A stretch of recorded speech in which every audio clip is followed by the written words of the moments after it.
Suatu tanaman memiliki kromosom sebanyak 2N sama dengan 2X sama dengan 6, di mana lokus A, lokus B, dan lokus D terletak pada kromosom yang berbeda. Lokus A dan lokus D dalam keadaan heterozigot, sementara lokus B dalam kondisi homozigot resesif. Gambarkan proses meosisnya.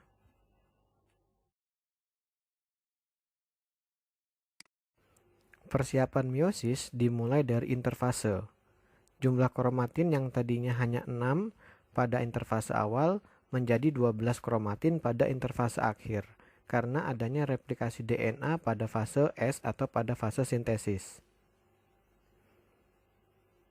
Berikut adalah gambar profase 1.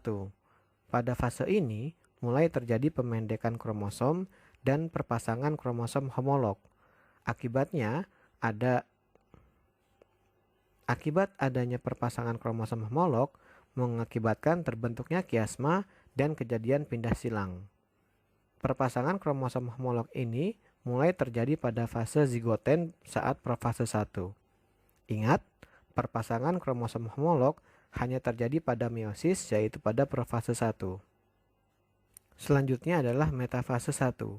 Pada fase ini, pasangan kromosom homolog bergerak menuju ekuator atau bagian tengah sel. Terdapat beberapa peluang gambar metafase 1 yang berbeda antar sel, karena adanya perbedaan arah orientasi. Pada orientasi 1, terlihat bahwa kromosom yang membawa alel A besar sejajar dengan kromosom yang membawa alel B kecil. Sementara pada arah orientasi kedua, kromosom yang membawa alel A besar sejajar dengan kromosom yang membawa alel B besar. Kemudian pada anafase 1, pada fase ini setiap kromosom yang masih dalam bentuk sister kromatid bergerak ke arah kutub yang berlawanan. Reduksi jumlah kromosom mulai terjadi pada fase ini. Dan selanjutnya adalah telofase 1. Pada fase ini terjadi sitokinesis dan dihasilkan dua sel anak yang masing-masing berisi kromosom setengahnya dengan jumlah 2 kalinya.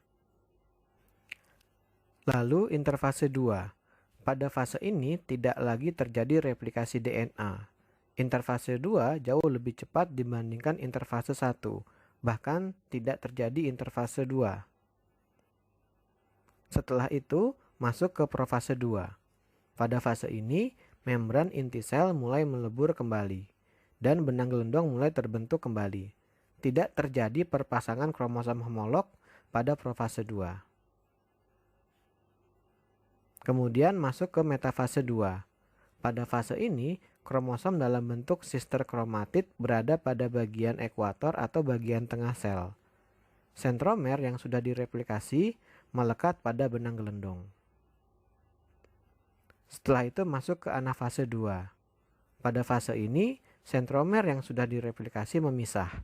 Masing-masing kromatid bergerak tertarik ke arah kutub yang berlawanan oleh benang gelendong. Dan terakhir adalah telofase 2. Pada fase ini terjadi sitokinesis lagi sehingga dihasilkan total 4 sel anak yang haploid atau 1N yang disebut tetrad. Setiap sel anak hanya memiliki separuh dari total kromosom induknya. Pada fase ini membran nukleus mulai terbentuk kembali. Adanya pindah silang pada profase 1 juga dapat menyebabkan kromosom sel anak tidak selalu identik dengan kromosom sel induknya.